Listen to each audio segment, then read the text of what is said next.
How is this sub weighing under 30 pounds basically just as powerful as this sub weighing close to 60 pounds? Let's find out.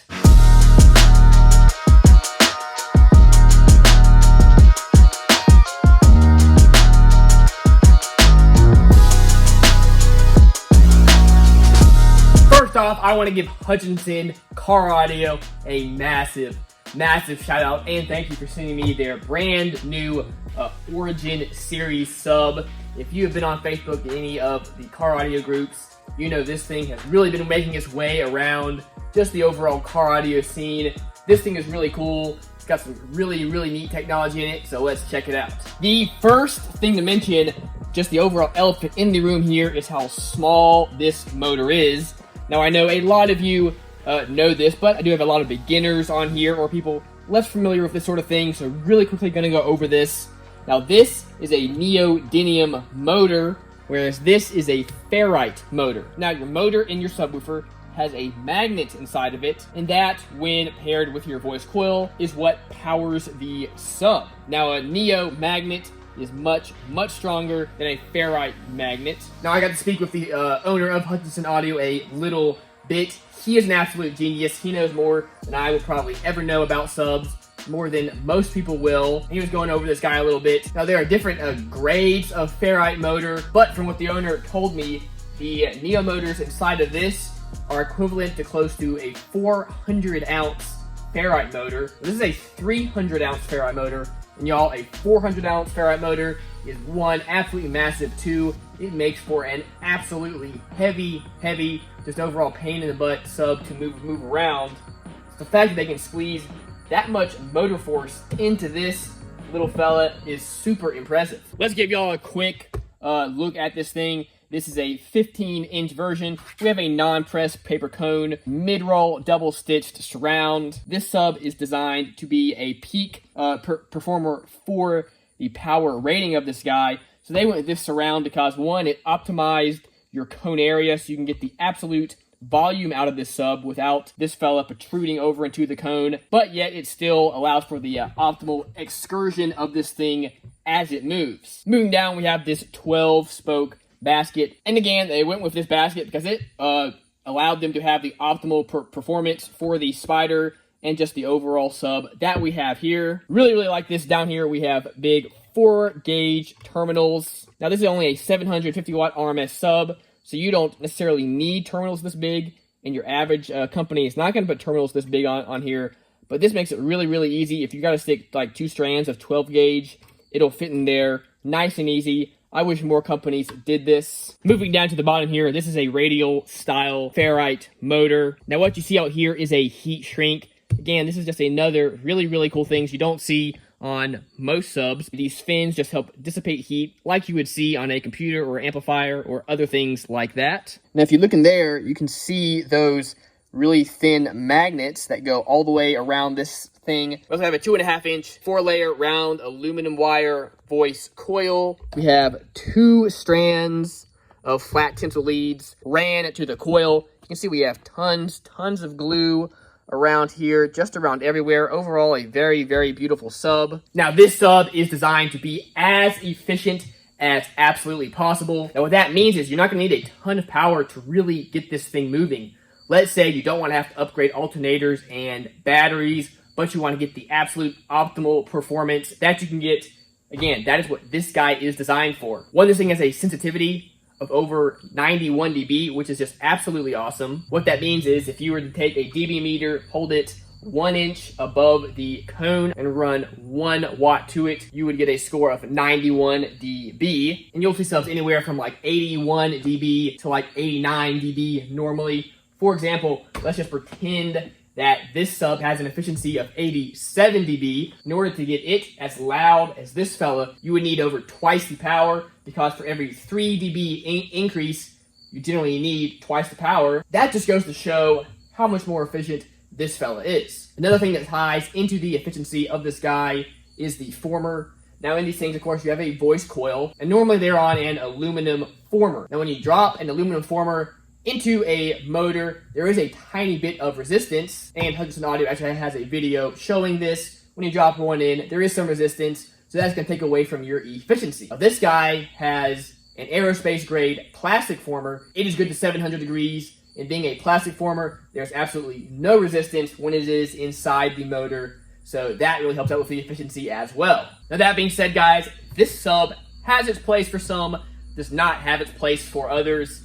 One, this guy, definitely not cheap. For a 750 watt RMS sub, this fella is $385 as of the time that I am filming this. Now obviously there are cheaper options out there, but again, the whole point of this is to be absolutely as efficient as possible while maintaining, still being a absolutely awesome SPL or sound quality sub. So again, the main con of this thing, it's not cheap and it's not going to take a ton of power, but the pros is that one, it doesn't need much power to get loud, and two, it's a whole lot smaller. You can fit into a much smaller space if you need, and it's a whole lot lighter as well, which is really nice. But I'm sure there's a lot I am missing. All these specs are, of course, online. You can go check those out. They vary a little bit, of course, by the sub size, and depending on if you have a dual 2 ohm or dual 4 ohm voice coil. But you can get these in 8 inch all the way up to 18 inch. Now, talking about how cool this thing is great,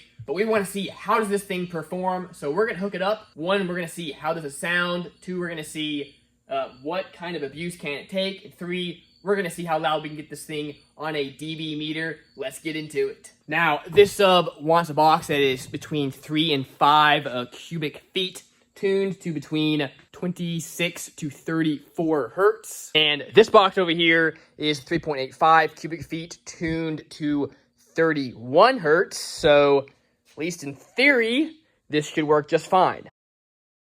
Okay, one little quirky thing I noticed. So over here, we of course have the red heat shrink on the positive wire, black heat shrink on the negative. But for some reason, on this side, it's backwards. Not that it matters, but just thought that was kind of funny. We've got this fella hooked up in my truck. Real quick for anybody new to the channel, this is my setup that we are running at the moment. We have a 370 amp alternator under the hood. We have 128 amp hours of lithium cells under here. We've got a black brick 5K amplifier. And I've got my SMD AM1 hooked up so we can see how much power we are pushing to this guy. All right, I've had this thing in here about 2 days, drove around a little bit, played it a little bit. Want to make sure this spider gets a little bit of a chance to break in. Let's go ahead, play some songs through it, see how it does.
So far, so good. Let's start running some tests on this guy. Now, this guy is rated at 750 watts RMS, so we're gonna do a musical RMS test, play full song, right around that power. We'll probably peak a little higher and just see how well it does making it through.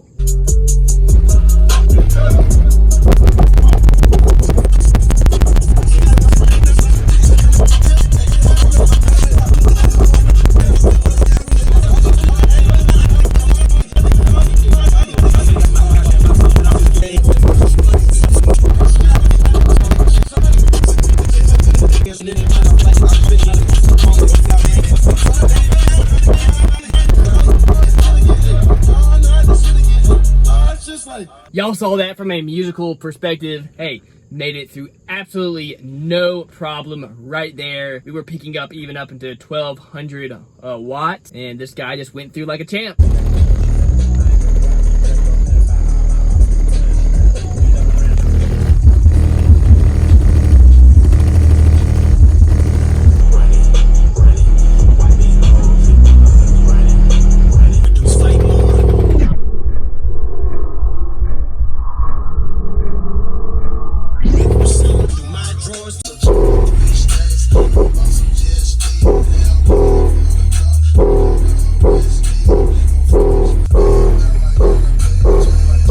Okay, let's see how loud we can get this fella.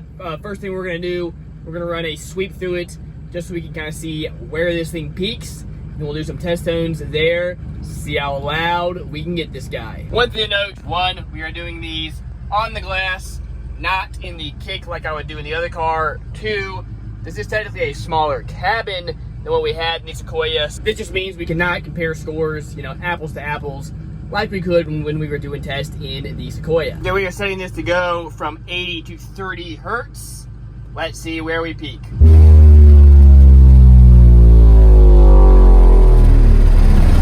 All right, 884 watts. Got a 131. Says that was at 50 hertz.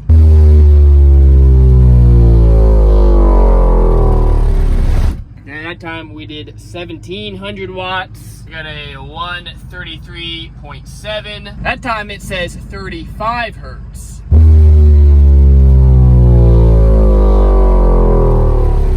Okay, 1676 watts. Got a 133.5. Now it says 38 hertz.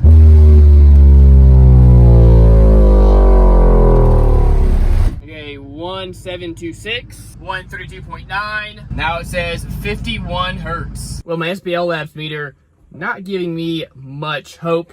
Definitely doesn't seem to know what the heck it's peaking at, so I don't know. I guess we'll just try a few different things between 35 and 50 hertz, kind of see what seems like it's doing best. Let's start this off at 35 hertz, see what we can do. 678 watts, got a 132.6. Maxed it out there. That was 2083 watts, and we got a 138.6. 2134 watts. Ah, so close. Got a 139.8. Let's do 40 hertz. 1542 watts. Got a 136.8. 45 hertz. 951 watts. Got a 135.5. 1046 watts and a 136.4. 50 hertz. 1628 watts. We got a 136. 1960 watts and we got a 137.2. Again, this sub does not take a ton of power, so I really do reach the mechanical limits after you get to like 1500 watts. But hey, on some decently low power, we are almost to a 140 on the glass, which isn't really bad at all. Another thing to note, we have the port facing up. If we really wanted to squeeze everything we could out of this guy, we could try facing it to the sides. We could try moving seats. There's other things we definitely could do to squeeze a little bit more out of it. Okay, I really wanted to see if we can get to 140, so 35 hertz seemed to be where we got the best score. Let's try it again. There it is! Look at that, guys!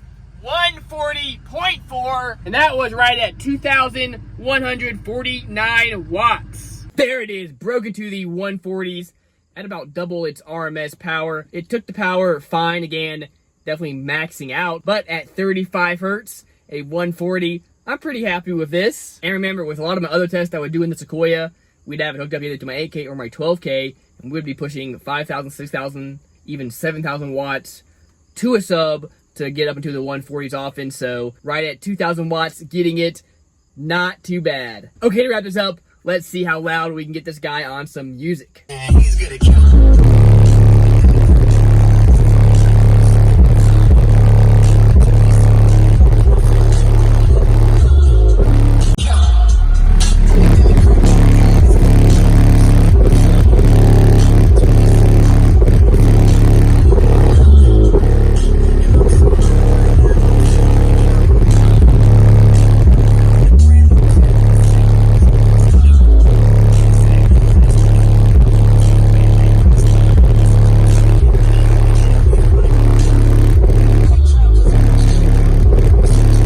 There it is, guys. That is the Hutchinson Audio Origin sub.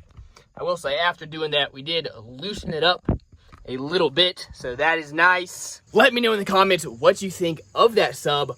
Overall, it really is a pretty cool sub. Like I said, just all the technology that goes into these things, and just how small and light it is, but still takes a beating. Definitely a really cool and just overall different sub. Overall opinion of the sub, it sounds good. Definitely takes decent power for only being rated at 750 watts RMS. And without much power, you can get some decent scores. So that is all awesome. Again, overall pros, sound quality, don't need much power, and it's pretty light, doesn't take up much space, and it's just an overall really, really cool sub. The main cons to it is basically the price. Again, not a cheap sub whatsoever. And if you are wanting a sub to throw a ton of power at it, this is not your guy. If you want a sub where you don't want to have to upgrade alternator, you don't want to have to upgrade batteries, you just want a really solid sub anywhere from an 8-inch all the way up to an 18-inch, and you want to get the absolute peak performance out of that around 1,000 watts as you absolutely can, again, without doing all those expensive upgrades, grab you one of these guys. Even though it is a little expensive itself, if you went out and bought one extra battery to probably run a 2,000 watt or 3,000 watt RMS system, that would way outweigh the cost of this thing. All right, Bassknobs family, that's gonna do it for this review. I know it's been a while since we've done an actual review on this channel, so kind of nice to do another one again. I want y'all to let me know, do you want to see more reviews on the channels, or do you want to see more builds like I've been doing here more recently? Let me know, guys. Okay, gonna wrap up this video. Thank y'all so much. Remember, as always, keep basing on. He's gonna kill.